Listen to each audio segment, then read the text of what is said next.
Hi guys, welcome to முப்படை training academy. So GS உடைய கடைசி வீடியோக்குள்ள வந்திருக்கோம். ஸோ நாட்கள் நெருங்கிடுச்சு. நாட்கள் நெருங்கும் போது நீங்கள் உங்களுடைய ப்ரிப்பரேஷனை கரெக்டாக வச்சுக்கணும். நல்லா படிங்க, பயப்படாதீங்க. ஃபர்ஸ்ட் ஆஃப் ஆல், பயம்ன்றது தான் மனிதனை அழிக்கக்கூடிய மிகப்பெரிய சத்ருன்னு சொல்லுவாங்க, அதாவது விரோதியே அதுதான். ஸோ பயப்படாதீங்க. பயப்படாம இருந்தாலே படிக்காத ஒரு கொஸ்டினுக்கு கூட, அதாவது ஞாபகமே வராத ஒரு கொஸ்டினுக்கு கூட ஆன்சரை எலிமினேட் பண்றதுக்காக அந்த மூளை வேலை செய்யும். புரியுதுங்களா? ஸோ படிக்காத கொஸ்டின் கண்டிப்பா யாருக்கும் ஞாபகம் வராது, பட் ஆன்சரை எலிமினேட் பண்றதுக்காக வந்து என்ன பண்ணணும்னா பயன்படும். கண்டிப்பா பயப்படாதீங்க, உங்களுக்கு வெற்றி உங்களுக்கு தான். சரியா? பார்க்கலாமா இன்னைக்கு டிஸ்கஷன் வீடியோக்குள்ள? சோ ஃபர்ஸ்ட் क्वेश्चन, எந்த ஆண்டு ஐநா சபை குழந்தைகள் உரிமைகள் பிரகடனத்தை ஏற்றுக்கொண்டதுன்னு சொல்லிட்டு கேட்டிருக்காங்க. சோ ஏற்றுக்கொண்ட ஆண்டு வந்து பாத்தீங்கன்னா 1989 நவம்பர் மாதம் 20ஆம் தேதி தான். அதனாலதான் நவம்பர் மாதம் 20ஆம் தேதியை சர்வதேச குழந்தைகள் தினம் அப்படின்னு சொல்லிட்டு சொல்றோம். சோ 1989 நவம்பர் 20 தான் வந்து குழந்தைகள் உரிமைகள் பிரகடனத்தை ஏற்றுக்கொண்டது. இதுவே வந்து 79னா சர்வதேச குழந்தைகள் ஆண்டு, 78னா பெண்கள் ஆண்டு. இதெல்லாம் ஞாபகம் வரணும், சர்வதேச பெண்கள் ஆண்டு. சோ குழம்பிடாதீங்கம்மா, ஆப்ஷனை வந்து செட் பண்ணி இருக்கக்கூடிய விதத்தை பார்த்து குழம்பிடாதீங்க. சர்வதேச பெண்கள் ஆண்டு எது, இது குழந்தைகள் ஆண்டு எது? பி ஆன்சர் ஆப்ஷன் 1979, பெண்கள் ஆண்டு 78. சோ அதான் ஞாபகம் வச்சுக்கோங்க. இங்க வந்து குழந்தைகள் உரிமைகள் பிரகடனம் அப்படின்னு சொல்லிட்டு கேட்டிருக்காங்க, அது நவம்பர் 20. இதே நேரத்துல கரண்ட் அஃபேரோட ரிலேட் பண்ணலாம்னா, குழந்தைகள் உரிமைகளுக்காக ரேடியோ நெல்லிகா அப்படின்ற ஒரு நெல்லிகாவை எந்த மாநிலம் அறிமுகப்படுத்துச்சுன்னா கேரளா அறிமுகப்படுத்துச்சு. சரியா? சரி, அடுத்து இரண்டாவது கேள்வி, தவறான ஒன்றை தேர்வு செய்கன்னு சொல்லியிருக்காங்க. எது தவறுனா இதுதான். எல்எம் சிங்வி குழு திட்டக்குழுவால் நியமிக்கப்பட்டது 1986 என்றதுதான் தவறு. அது ஏன் தவறுன்னு சொல்லிட்டு கமெண்ட் பாக்ஸ்ல கமெண்ட் பண்றீங்களா? இது உங்களுக்கான கேள்வி. இது எல்லாமே கரெக்ட் தான். பல்வந்த் ராய் மேத்தா குழு வந்து 3 அடுக்கு பஞ்சாயத்து தான். அசோக் மேத்தா குழு வந்து 2 அடுக்கு பஞ்சாயத்து தான். ஜிவி.கே. ராவ் குழு வந்து வேறற்ற புற்கள். சோ இது எல்லாமே கரெக்ட். இது திட்டக்குழுவால் நியமிக்கப்பட்டது, இதுதான் தப்பா இருக்கு. எல்எம் சிங்வி குழு, அது ஏன்றதை கமெண்ட் பாக்ஸ்ல கமெண்ட் பண்ணுங்க. அடுத்து மூணாவது, பின்வருவன மற்றும் எது மேற்கு கடற்கரையில் உள்ள துறைமுகம்? தட் மீன்ஸ் இந்தியாவினுடைய கடற்கரை வந்து பார்க்கும்போது இப்படி இருக்கும்ல, இது எல்லாமே வந்து பாத்தீங்கன்னா கிழக்கு புறம். சோ இது வந்து பாத்தீங்கன்னா மேற்கு புறம். சரிங்களா? அப்ப மேற்கு பக்கம் இருக்கக்கூடிய ஒரு கடற்கரையில் உள்ள துறைமுகம் கேட்டிருக்காங்க. அப்ப மேற்கு பக்கம் இருக்கக்கூடிய ஒரு மாநிலத்துலதான் அந்த துறைமுகம் அமைஞ்சிருக்கணும். அந்த வகையில வந்து பாத்தீங்கன்னா காண்ட்லா துறைமுகம். சோ இது எங்க இருக்குன்னு பாத்தீங்கன்னா குஜராத்ல இருக்கு. குஜராத் வந்து இந்தியாவினுடைய மேற்கு பகுதியில் இருக்கக்கூடிய ஒரு மாநிலம் அப்படின்றதுனால வந்து அந்த பக்கம் இருக்கக்கூடிய கடற்கரையில தான் இந்த துறைமுகம் அமைஞ்சிருக்கு. இதுவே பாராதீப் துறைமுகம் எங்க இருக்கு அப்படின்னு பாத்தீங்கன்னா ஒடிஷாவில இருக்கு. இது வந்து கிழக்கு புறம், இந்தியாவினுடைய கிழக்கு புறம் ஒடிஷாவில் இருக்கிறதுனால. எண்ணூர் வந்து நம்மளுடைய தமிழ்நாட்டுல இருக்கு, அதுவுமே என்னன்னு பாத்தீங்கன்னா கிழக்கு புறம். விசாகப்பட்டினம் வந்து எங்க இருக்குன்னு பாத்தீங்கன்னா ஆந்திராவில் இருக்கு, அதுவுமே எங்கன்னு பாத்தீங்கன்னா கிழக்கு புறம். அது மட்டும் இல்லாம இங்க இருக்கக்கூடிய மேற்கு வங்கம் இருக்குல்ல, மேற்கு வங்கம் பேர்லதான் மேற்கு வங்கம், ஆனா கிழக்கு பக்கம் இருக்கும். சரிங்களா? அந்த மேற்கு வங்கத்துல வந்து ஹல்தியான்னு ஒரு துறைமுகம் இருக்கு, ஹல்தியா. சரிங்களா? அதுவுமே வந்து பாத்தீங்கன்னா இந்த பக்கம் இருக்கக்கூடியதுதான். இந்த பக்கம் வேற எதுவும் சொல்லலாம். தட் மீன்ஸ் காண்ட்லா தவிர்த்து வேற எதை சொல்லலாம்னா கோவாவில் இருக்கக்கூடிய துறைமுகத்தை சொல்லலாம். கோவாவில் இருக்கக்கூடிய மொர்முகா துறைமுகம் வந்து சொல்லலாம். சரிங்களா? ஓகே, அடுத்து நாலாவது கேள்வி, தேசிய காற்றாலை நிறுவனம் சென்னையில் உள்ளது சரி. உலகின் அதிக எண்ணிக்கையிலான காற்றாலைகள் உள்ள இடம் நம்ம ஆரல்வாய்மொழி, முப்பந்தல், பெருங்குடி. சோ சரி. சோ கூற்று 1, 2 இரண்டுமே சரியான கூற்றுகள் தான். சோ பார்த்துட்டு கரெக்டா மேட்ச் பண்ணிக்கோங்க. அஞ்சாவது வந்து ஒற்றை கணுழை வந்து விப்ரியோ காலரே அந்த பாக்டீரியத்துலதான் இருக்கு. ஒற்றை கணுழை. ஒரு முனை கற்றை கசைழை வந்து சூடோமோனஸ். இருமுனை கற்றை கசைழை வந்து ரோடோஸ்பைரிலம். அடுத்தது சுற்று கசைழை வந்து ஈகோலை. நேராவே பொருந்திருக்கு. So 1, 2, 3, 4 I think so Bombay. 1, 2, 3, 4 correct, Bombay. சரிங்களா? அடுத்து ஆறாவது கேள்வி என்ன கேட்டிருக்காங்கன்னா, பாசிகள் மற்றும் பூஞ்சைகள் உயிரிகளில் ஒருங்கிணைந்த ஒரு அமைப்பு வந்து லைக்கன்கள் சொல்றாங்க. அப்ப லைக்கன்கள் என்ற கூட்டு தாவரத்துல இருந்து தான் நம்ம இந்த பேப்பர்லாம் எடுப்போம், அதெல்லாம் படிச்சிருப்பீங்கல்ல. அதே மாதிரி காலநிலை மாற்றத்தையும் காற்று மாசுபடுதலின் விளைவுகளையும் விளக்கும் ஒரு உயிரியல் சுட்டிக்காட்டி லைக்கன்கள் ஆகும். சோ ரெண்டுமே சரி. ஓகேவா? சோ ரெண்டுமே சரி. 1 மற்றும் 2 இரண்டுமே சரி. அடுத்து ஏழாவது கேள்வி, இந்திரா காந்தி தேசிய பூங்கா எங்க இருக்குன்னு பொறுத்து சொல்றாங்க. நமக்கு எல்லாருக்குமே தெரியும், கோவையில இருக்கு. சோ 3. அடுத்தது புள்ளிமான் சரணாலயம் எங்க இருக்கு அப்படின்னா, எனக்கு சாம்பல் நிற அணில் சரணாலயம் வந்து வில்லிபுத்தூர்ல இருக்குன்னு தெரியும். சோ 3க்கு 1ல முடியணும். 3ல ஆரம்பிச்சு 1ல முடிகிற ஒரே ஆப்ஷன் வந்து பாம்பே. சோ அப்ப புள்ளிமான் சரணாலயம் கங்கை கொண்டான்லயும், கருப்புமான் சரணாலயம் பலநாட்டிலையும் இருக்கு. சோ 3, 4, 2, 1 அப்படின்னு சொல்லக்கூடிய இந்த ஆப்ஷன் தான் சரியா இருக்கும். சரிங்களா? அடுத்து எட்டாவது கேள்வி, ஒத்த நிற எண்கள் மற்றும் வேறுபட்ட அணு எண்கள். இது ரொம்ப ரொம்ப முக்கியம், பார்த்து வச்சுக்கோங்க. கடைசி நேரத்துல ஐசோபார்னா என்ன, ஐசோடோன்னா என்ன, ஐசோடோப்னா என்ன அப்படின்னு சொல்லிட்டு கேட்பாங்க. இதுல ஐசோபார் என்பதுல வந்து பாத்தீங்கன்னா ஒத்த நிறை எண்கள், அதாவது சேம் மாஸ் நம்பர் இருக்கும். மாஸ் நம்பர் மாறவே மாறாது, ஆனா வேறுபட்ட அணு எண்கள் அட்டாமிக் நம்பர் வந்து மாறிடும். அப்படி இருந்துச்சுன்னா அது ஐசோபார்னு சொல்லுவாங்க. சோ பார்த்து வச்சுக்கோங்க. ஓகேவா? ரொம்ப கடைசி நேரத்துல பாயிண்ட்ல ரொம்ப முக்கியமான ஒரு கொஸ்டின். அடுத்து 2011 கணக்கின்படி தவறான இணையை தேர்ந்தெடுன்னு சொல்லிட்டு சொல்றாங்க. அதிக மக்கள் தொகை உடைய மாநிலம் வந்து உத்தரப்பிரதேசமா தான் இருந்தது. மக்கள் தொகை அடர்த்தி எங்க இருக்கும்னு சொல்லிட்டு பார்த்திருப்பீங்க. மக்கள் தொகை அடர்த்தி உடைய மாநிலம் வந்து பீகார். அதிக பாலினம் விகிதம் உள்ள மாநிலம் வந்து எதுன்னு பாத்தீங்கன்னா தமிழ்நாடுன்னு கொடுத்துருக்காங்க. அது ரொம்ப ரொம்ப பெரிய தப்பு. ஏன் அப்படின்னா அதிக பாலினம் விகிதம் கொண்ட ஒரு மாநிலம் வந்து எதுன்னு பாத்தீங்கன்னா கேரளா. சரிங்களா? அதிக பாலினம் விகிதம் கொண்ட மாநிலம் எது? கேரளா. அதாவது 2011 கணக்கெடுப்பின் போது எந்த மாநிலத்துல ஆண்களை விட பெண்களுடைய விகிதம் அதிகமா இருந்துச்சுன்னா கேரளாவில தான். கிட்டத்தட்ட 1000 ஆண்களுக்கு 1084 பெண்கள் இருந்ததா கணக்கு தரவு சொல்லுது. சரிங்களா? அப்ப அதிக நகரமயமாக்கல் விகிதம் உள்ள மாநிலம் வந்து கோவா. சரிங்களா? அப்ப ஆன்சர் எது? சி. தவறான இணை தேர்ந்தெடுத்ததன் மூலமாக சி தான் ஆன்சர். சரிங்களா? அடுத்து 10வது கேள்வி, பிரம்ம சமாஜம் நான் ஏற்கனவே இது நடத்தும் போது எந்த ஆண்டுகள்லாம் தோன்றுச்சு அப்படின்னு சொல்லிட்டு சொல்லியிருக்கேன். சரிங்களா? சோ இதை வச்சு பார்க்கும்போது பிரம்ம சமாஜம் வந்து 1828 3. அடுத்தது ஆரிய சமாஜம் வந்து பாத்தீங்கன்னா 1875 4. இந்திய பணியாளர் சங்கம் வந்து பாத்தீங்கன்னா 1905 நினைக்கிறேன். சோ அடுத்தது விதவை மறுமண சங்கம்னா 1891. சோ ஆன்சர் ஆப்ஷன் வந்து பாத்தீங்கன்னா ஏ. ஓகேவா? அடுத்து 11, காந்தி 20 ஆண்டுகள் தென்னாப்பிரிக்காவில் இருந்து பின் ஜனவரி 9ஆம் தேதி 1915 இந்தியா வந்தார். இது ரொம்ப ரொம்ப சரி. ஏன்னா காந்தி வந்து உங்களுக்கே தெரியும் தென்னாப்பிரிக்கா சவுத் ஆப்பிரிக்கால இருந்து ரிட்டர்ன் ஆன அந்த ஒரு நாளை தான் வெளிநாடு வாழ் இந்தியர் தினம் சொல்லிட்டு ஜனவரி 9 வந்து என்ன பண்றோம் பாத்தீங்கன்னா செலிப்ரேட் பண்றோம். இதே ஜனவரி 12 வந்து பாத்தீங்கன்னா அயலக தமிழர் தினம், வெளிநாடு வாழ் தமிழர் தினம் சொல்லுவாங்க. அந்த தினம் தான் வெளிநாடு வாழ் இந்தியர் தினம். அதாவது சமஸ்கிருதம் சொல்ல போனா பர்வேசி பாரதிய திவாஸ் என அனுசரிக்கப்படுகிறதுனா அதுவும் சரி. அப்ப 2 கூற்றுகளுமே சரி. கூற்று 1 2 ரெண்டுமே சரி. அடுத்து 12, நீரில் வாழும் விக்டோரியா அமேசோனிகா தாவரத்தின் இலையினுடைய அளவு என்னன்னு சொல்லிட்டு கேட்டாங்க. 3 மீட்டர் விட்டம். சரிங்களா? 3 மீட்டர் ஆரம்னு போட்டு பாருங்க விட்டம். அந்த 3 மீட்டர் விட்டத்தினுடைய அளவுல தான் இருக்கும். அது எத்தனை கிலோ மனிதர்களுடைய எடை வரை தாங்கும் அப்படின்றத நீங்க கமெண்ட் பாக்ஸ்ல கமெண்ட் பண்ணுங்க. சரி, கமெண்ட் யுவர் ஆன்சர். சரி, நான் நிறைய கேட்டு போறேன். ஏன்னா ரீகால் எவ்வளவு பண்ணிட்டு இருக்கீங்கன்றது எனக்கு தெரியும். எப்பொழுதுமே நீர் அறிந்தாத ஒரு உயிரினம் எதுமா? கங்காரு எலி. ஊருக்கே தெரியும், உலகத்துக்கே தெரியும் அப்படின்ற மாதிரி இருக்கும். சோ பார்த்து வச்சுக்கோங்க. அடுத்தது 14வது கொஸ்டின், ஒரு அவகோட்ரா எண்ணுடைய மதிப்பு என்ன? ரொம்ப ரொம்ப முக்கியம். இந்த மாதிரி சயின்டிபிக் டேர்ம்ஸ்ல இருக்கக்கூடிய அந்த டேட்டாஸ், இம்பார்ட்டன்டான நியூமெரிக்கல் டேட்டாஸ் எல்லாம் கேட்டாங்கன்னா கரெக்டா சொல்லுங்க.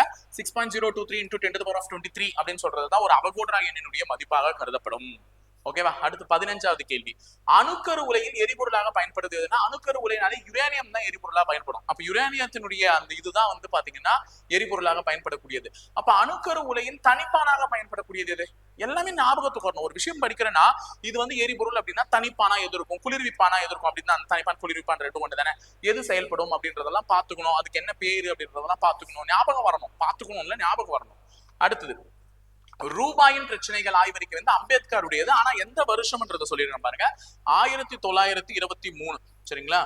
1923 அம்பேத்கர் எழுதிய ஒரு ஆய்வறிக்கை தான் ரூபாயின் பிரச்சனைகள். சரியா? அடுத்தது, தமிழ்நாடு உயர்கல்வி சேர்க்கையில் முதலிடம் பிடித்துள்ளது என்பது சரி. தமிழ்நாடு உயர்கல்வி சேர்க்கையில் முதலிடம் பிடித்துள்ளது என்பது ஆகச்சிறந்த சரியான பதில். பெண்கள் இடம்பெயர்தல் அதிகமாக உள்ள ஒரு மாநிலம் எதுனா தமிழ்நாடு தான். சரியா? ஏன்னா நல்லா ஞாபகம் வச்சுக்கோங்க, தமிழ்நாடு வந்து உயர்கல்வி சேர்க்கையில வந்து இப்ப ஸ்டாலின் அவர்கள் வந்து சொல்லியிருப்பாரு, இந்த மாதிரி நாங்க பெண்களுக்கு புதுமை பெண் திட்டத்தின் மூலமாக 1000 ரூபாய் பள்ளி மாணவிகளுக்கு வழங்குறதுனால அந்த காசெல்லாம் பொண்ணுங்க சேர்த்து வச்சுதான் காலேஜுக்கு வராங்க.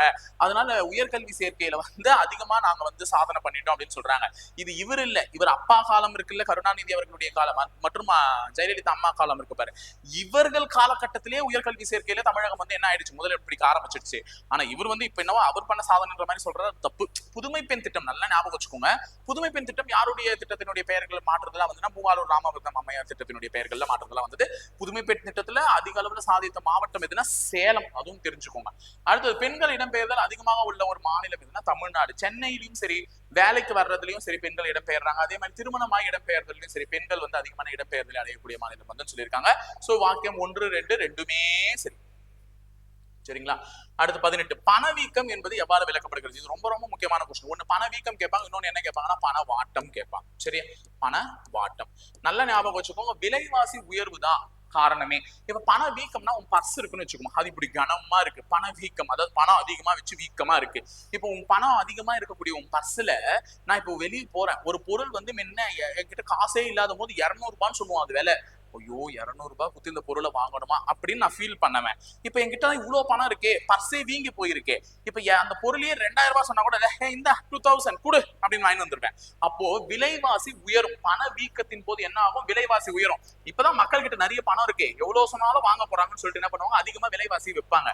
அதே நேரத்துல பணத்தினுடைய மதிப்பு குறையும். என்னாகும்? பணத்தினுடைய மதிப்பு குறையும். அந்த 2000 உனக்கு முன்ன 200 ரூபாவை பார்த்து பார்த்து செலவு பண்ணு, நீதான் இப்ப 2000 தூக்கி கொடுக்குற. அப்ப பணத்தினுடைய மதிப்பு என்ன ஆயிடுச்சு? குறைஞ்சிச்சு. அப்ப பண வீக்கத்தின் போது விலைவாசி உயரும், பணத்தின் மதிப்பு குறையும். இதே பணவாட்டம், உங்ககிட்ட காசே இல்ல, அப்போ பணத்தினுடைய மதிப்பு என்ன ஆகும்னு பாத்தீங்கன்னா அதிகரிக்கும். பணத்தினுடைய மதிப்பு என்ன ஆகும்? அதிகரிக்கும். ஏன்னா அப்பா காசு இல்ல, 2 ரூபாடா, பார்த்து செலவு பண்ணுடா அப்படின்னு செலவு பண்ணுவேன். அப்ப பணத்தினுடைய மதிப்பு அதிகரிக்கும், விலைவாசி என்ன ஆகும்னு பாத்தீங்கன்னா ஆட்டோமேட்டிக்கா குறையும். சரியா? இதுதான் ரெண்டு. இந்த ரெண்டு டேட்டாவை ஒழுங்கா பார்த்து வச்சுக்கோங்க படிக்கும் போதே. அடுத்து 19, ஓடோமீட்டர் என்பது வாகனம் கடந்த தொலைவை அழைப்பது. ஓடோமீட்டர்னாலே தொலைவு தான், ஸ்பீடோமீட்டர்னாலே வேகம், ஸ்பீடுன்னு சொல்லிட்டாங்க. சோ அப்ப வேகம் என்பது வந்து பாத்தீங்கன்னா உனக்கு ஒரு ஸ்கேலார் அளவு. அது வெக்டார் அளவு, வேகத்தினுடைய ஆப்போசிட்டான வெக்டார் அளவு எதுன்னு பாத்தீங்கன்னா திசை வேகம். சரியா? அதே மாதிரி ஸ்கேலார் அளவு தான் தொலைவு. தொலைவுன்றது டிஸ்டன்ஸ். வெக்டார் அளவு என்னன்னு கேட்டீங்கன்னா இடப்பெயர்ச்சி. இதெல்லாம் ஞாபகம் வரும். ஓகேங்களா? ஓகே, ரெண்டுமே சரி. அப்போ 1, 2 ரெண்டுமே சரி. சரிங்களா? அடுத்து 19க்கு அடுத்தது சூரிய மைய கொள்கையை விளக்கியது நிக்கோலர் கோபர்னிக்கஸ். அவ்வளவுதான், பார்த்தாலே சொல்லக்கூடிய ஒரு கொஸ்டின் இது. 21, பின்வரும் எந்த உலோக கனிமம் இரும்பு எஃகு மின்கலன்கள் பூச்சிக்கொல்லிகள் தயாரிக்க பயன்படுகிறதுனா மேங்கனீஸ் தான் பயன்படுதுமா.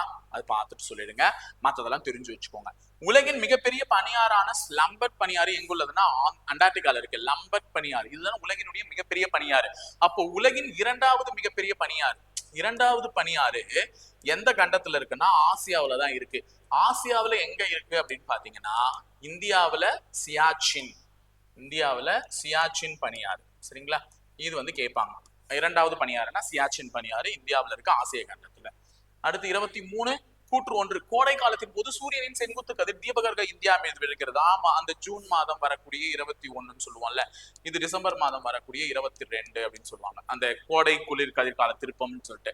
அப்ப இது சரியாதான் இருக்கு. கடகரேகை மேல விழுறதுனால அது வந்து கடகரேகை மேல இருக்கக்கூடியது விடும். அடுத்தது அது வந்து டிசம்பர் மாதத்துல மகர ரேகை மேல விழுறதுனாலதான் இந்தியாவில வந்து குளிர்காலம் நிறுவுது அப்படின்னு சொல்லுவாங்க. அது சரிதான். லூ தலைக்காற்று தார் பலைவானம் அல்லது வடமேற்கு இந்திய பகுதிகளில் விளக்குதுன்னா இதுவும் சரிதான். அப்ப கூற்று 1, 2 ரெண்டுமே சரி. சரிங்களா? லூ தலைக்காற்று, ஆல்ரெடி தலைக்காற்றுலாம் நிறைய சொல்லிட்டு இருக்கேன். உலகின் பழமையான நாகரிகம் எதுனா மெசடோமியா.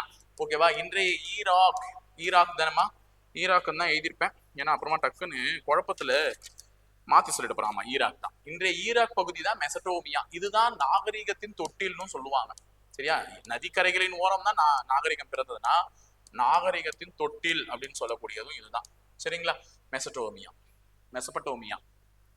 அடுத்து 25, மீரா சாஹிப் என்று அழைக்கப்படுபவர் யாருன்னா நல்லா போல்டா இருக்கு பாருங்க, பாத்திமா பீவி. பாத்திமா சாஹிப் பீவி தான் அவங்களுடைய பேர். அவங்களதான் மீரா சாஹிப்னு சொல்லுவாங்க. இந்திய உச்ச நீதிமன்றத்தின் முதல் பெண் நீதிபதி. இந்திய உச்ச நீதிமன்றத்தின் முதல்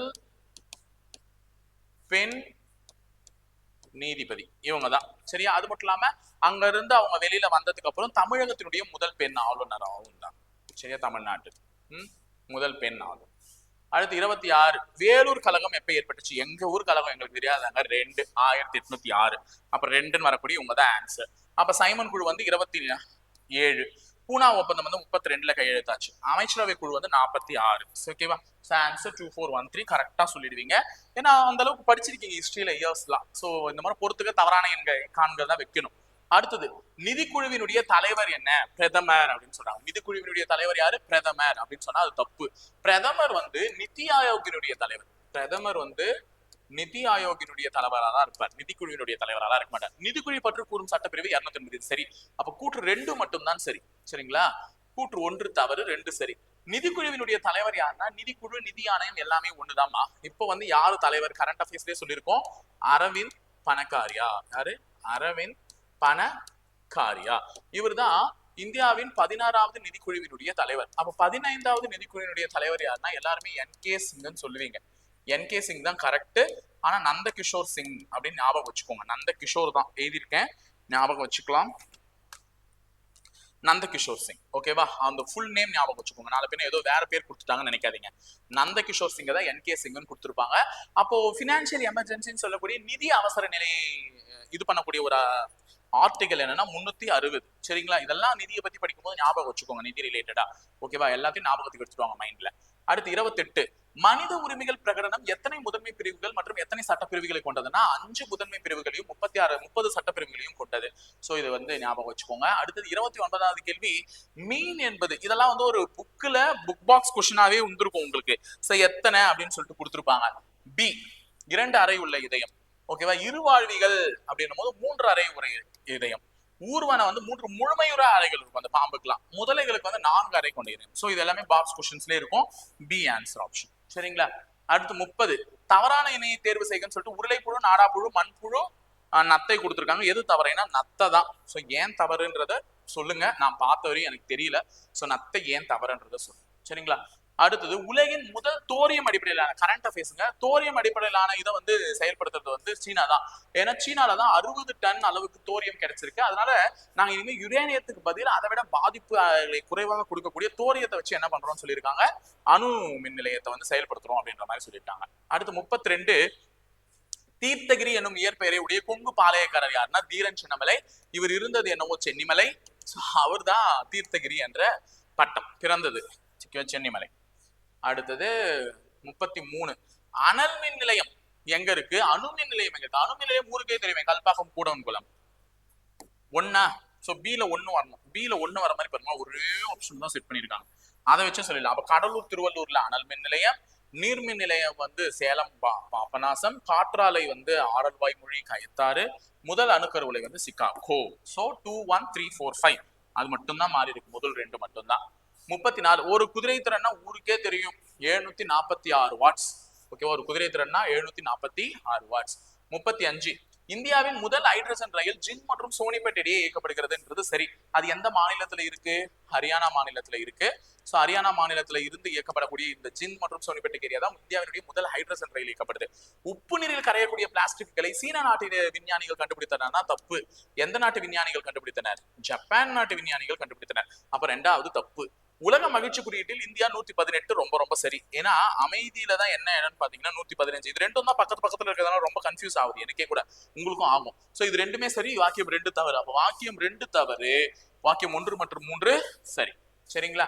அடுத்து 36, விஜயநகர காலத்தில் வெளியிடப்பட்ட தங்க நாணயத்தினுடைய பெயர் என்னன்னா வராகன். அப்ப டாங்கா என்பது யார் அறிமுகப்படுத்துறதுன்னா இல்துமிஷ் காலத்துல அறிமுகப்படுத்தப்பட்டிருக்கும். டாங்கா என்பது என்ன வகையான நாணயம்னா வெள்ளி.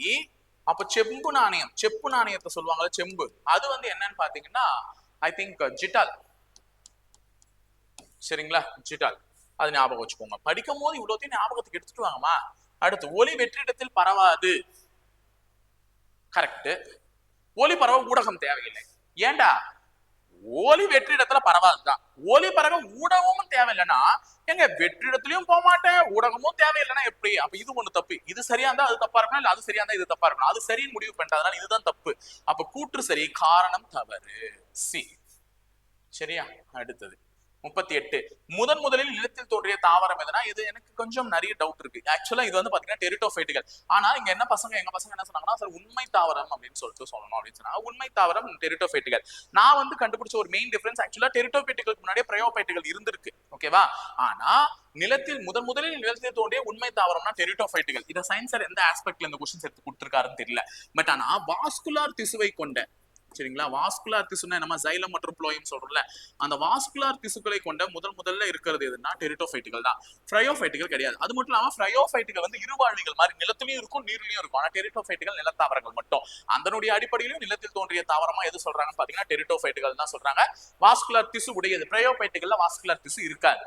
அடுத்து 39, கீழ்கண்ட கூற்றுகளில் சரியானவை எது? முத்தோலிகள் கால்சியம் தகடு கொண்ட நுண்ணிடுக்கி கால்களால் காணப்படும். சரி. இவற்றின் இடப்பெயர்ச்சிக்கு குழாய் கால்கள் பயன்படுகிறது. 1 மற்றும் 2 ரெண்டுமே சரிங்க. சோ இதெல்லாம் வந்து டிஃபால்ட்டான ஒரு டேட்டாஸ் படிச்சு வச்சுக்கோங்க. அதாவது 40, பின்வருவனவற்றில் எது மெகஸ்தீனியஸால் எழுதப்பட்டதுன்னு சொல்லிட்டு கேக்குறாங்க. மெகஸ்தீனியஸால் எழுதப்பட்டது இண்டிகா. இண்டிகாவை எழுதுனது மெகஸ்தீனியஸ். ரிக்லா வந்து இபின் பதுதா. சியூகி வந்து பாத்தீங்கன்னா யுவான் ஸ்வாங். யுவான் ஸ்வாங். நான் இங்கிலீஷ்ல எழுதிடுறேன், எனக்கு அதான் கரெக்டா இருக்கு. யுவான் ஸ்வாங் எழுதுனது. சரிங்களா. சோ அடுத்த क्वेश्चन வந்து பாத்தீங்கன்னா தேவனாம் பிரியர்னா அசோகர். ஓகேவா. தேவனாம் பிரியர்னா அசோகர் நேராவே பொருந்திருக்கு. ஏன்னா தேவர்களுக்கே பிடித்தமானவர், கடவுளுக்கே பிடித்தமானவர். சோ நல்லா ஞாபகம் வச்சுக்கோங்க. தே என்ற ஓர் எழுத்து ஒரு மொழியின் பொருள் என்னன்னா கடவுள், தேவன் அப்படின்னு தமிழ்ல கூட சொல்லலாம். தே என்ற ஓர் எழுத்து ஒரு மொழியின் பொருள் தேவன் சொல்லலாம். அப்ப தேவனாம் பெரியர்னா அசோகர், அப்போ ஒண்ணுன்னு பொருத்தணும். ஓகேவா? ஏக்கு ஒண்ணு இருக்கிற மாதிரி 2 ஆப்ஷன் தான் இருக்கு. அப்ப இவங்க 2 பேரும் ஆப்ஷன்ல இல்ல. அடுத்தது வாதாபி கொண்டான் என்றால் முதலாம் நரசிம்மவர்மன். வாதாபி கொண்டான் என்றால் என்ன? முதலாம் நரசிம்மவர்மன். சோ இவரை தான் என்னன்னு சொல்லுவாங்கன்னா மாமல்லன் அப்படின்னு சொல்லுவாங்க. மற்போலில் சிறந்தவன்றதுனால. அது மட்டும் இல்லாம நல்லா ஞாபகம் வச்சுக்கோங்க, இவருடைய ஆட்சி காலம், இந்த பல்லவ மன்னனுடைய ஆட்சி காலத்துலதான் யார் வந்திருப்பா? யுவான் சுவாங் காஞ்சிபுரத்துக்கே வந்திருப்பார். அடுத்து விக்ரமாதித்யன்னா 2ஆம் சந்திரகுப்தர். விக்ரமாதித்யன்னா என்னது? 2ஆம் சந்திரகுப்தர். சோ 4. ராஜசிம்மன்னா 2ஆம் நரசிம்மவர்மன். சோ 2. ஓகேவா? அப்ப 1 3 4 2. ஓகேவா? Answer option A. சரியா? யாருக்கு என்னன்றதை தெரிஞ்சுக்கோங்க. 42 சட்டப்பிரிவு 32 குடியரசுத் தலைவர் சட்டப்பிரிவு 32ன்றது உச்ச நீதிமன்றத்தின் பேராணை, நீதி பேராணை. நீங்க இப்ப ஒரு கேஸ்னா உள்ள போறீங்கல்ல, உங்களுக்கு நியாயம் கிடைக்குது இல்ல, இந்திய அரசியலமைப்பின் இதயம் மற்றும் ஆன்மா என்று அழைக்கப்படக்கூடியது. அப்போ 3, அப்ப ஏக்கு 3 வர மாதிரி எல்லா ஆப்ஷன்லயும் 3 தான் வருதா? அப்போ 72னா குடியரசுத் தலைவருக்கு மன்னிப்பு வழங்கக்கூடிய அதிகாரம் தான், கோர்ட்ல தண்டனை பண்றவங்களுக்குலாம். அப்ப சிக்கு 1 வரணும். சிக்கு 1 2 ஆப்ஷன்ல இருக்கு. அப்ப இவங்க 2 பேரும் எலிமினேட்டட். அப்ப இதுக்கு 1 வரும். அப்ப சட்டப்பிரிவு 76 அப்படின்னா இந்தியாவின் தலைமை வழக்கறிஞரை குறிக்கிறது. வெங்கட்ரமணி இப்ப இருக்காரு, அவரை குறிக்குதான். அப்ப இது 4. சட்டப்பிரிவு 51 இந்திய வெளியுறவு கொள்கை பகுதி 4ல சொல்லியிருப்பாங்க. பகுதி 4ல சொல்லியிருப்பாங்க. சரிங்களா? சோ 3 4 1 2 அப்படின்னு சொல்லக்கூடிய ஏ ஆப்ஷன் தான் சரியா இருக்கும். சரிங்களா? அடுத்து 43 இந்தியா தனது முதல் அணுசோதனை நடத்திய இடம் என்னன்னு கேக்குறாங்க. பொக்ரான்ல தான் நடந்துச்சு. 1974ல நடத்தியிருக்கும். சரிங்களா? சிரிக்கும் புத்தர் அப்படின்னு சொல்லிட்டு அதனுடைய பேர் வச்சிருப்பாங்க. அப்துல் கலாம் ஐயா தலைமையில நடந்திருக்கும். இந்தியா தனது 2வது அணுசோதனை நடத்திய ஆண்டு 99 கிடையாது, 1998. இது ஆபரேஷன் சக்தி. அது ஆபரேஷன் ஸ்மைலிங் புத்தா, இது ஆபரேஷன் சக்தி. சரிங்களா? சோ வாக்கியம் 2 தவறு, வாக்கியம் 1 சரி. சி ஆப்ஷன் தாங்க. ஓகே. அடுத்தது 44 சமீபத்தில் தமிழகத்திலிருந்து தேர்வு செய்யப்பட்ட தீர்த்தங்கால் மற்றும் சக்கரக்கோட்டை பறவைகள் சரணாலயம் எங்க இருக்குன்னா ராமநாதபுரம். கரண்ட் அஃபேர்ஸ் உங்களுக்கே தெரியும். சோ 2மே தேர்ந்தெடுக்கப்பட்டது. 45 மணற்கேணி செயலியின் முக்கிய நோக்கம் அனைத்து மாணவர்களுக்கும் டிஜிட்டல் கல்வியை வழங்குவதாகவும். சரி, ஏன்னா தமிழக அரசாங்கத்தின் சார்பில் தான் மணற்கேணி இருக்கும். அடுத்து வாக்கியம் 2 சுப்மன் கில் என்ற இந்திய கிரிக்கெட் வீரர் குஜராத் அகமதாபாத்தில் அமைந்துள்ள நரேந்திர மோடி கிரிக்கெட் மைதானத்தில் 3 விதமான கிரிக்கெட் போட்டிகளில் 100 ரன்கள் எடுத்து வீரர் ஆவார். சரி, அது மட்டும் இல்லாம சுப்மன் கில் எந்த விளையாட்டுடன் தொடர்புடையவர் என்றால் கிரிக்கெட்லோட தொடர்புடையவர். அவர் நரேந்திர மோடி கிரிக்கெட் மைதானத்தில் விளையாடுறார். அடுத்தது பொருந்தியுள்ளவற்றினை சரியானதா என காணவும். ஷீதல் தேதி என்பவங்க பேராவில் வித்தை தான். மித்தாலி ராஜ் கிரிக்கெட்டுடன் தொடர்புடையவர். அவனிலேகாரா பேரா துப்பாக்கி சுடுதல், மனு பாக்கர் துப்பாக்கி சுடுதல். எல்லாமே சரி. அப்ப வாக்கியம் 1 2 3 எல்லாமே சரி. ஸோ கரண்ட் அஃபேர்ஸும் எல்லாமே கொடுத்து கடைசி டெஸ்ட் முடிச்சு விட்டேன். ஸோ நல்லா பண்ணணும். இதுக்கப்புறமா நல்லா பண்ணுங்க. All the very best. நல்லபடியாக டெஸ்ட் வைத்து வாங்க. தேங்க்யூ.